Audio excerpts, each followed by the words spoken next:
第一次聽到邀請，覺得震撼，被邀請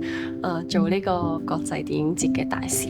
有少少壓力嘅，我覺得會有少少質疑喺度咯，即係會諗係咪自己已經夠叻呢？喺我嘅 perspective 嚟講，我只係好認真咁揼緊自己嗰塊磚咁。我覺得自己係直覺型啦，有一句説話叫 connect the dots 啊，我就係將好多你生活上面感受過嘅嘢或者見過嘅嘢，然後唔知點解巧妙地咧，你見到嗰個角色你就覺得或者係咁，或者係咁，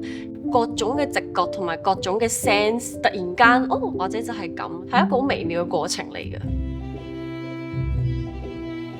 覺得呢幾年嘅電影其實係反映緊呢幾年香港嘅風氣啦，或者我哋社會嘅氣氛啦，鍾意一啲關懷社會或者揭示社會嘅問題嘅呢啲題材，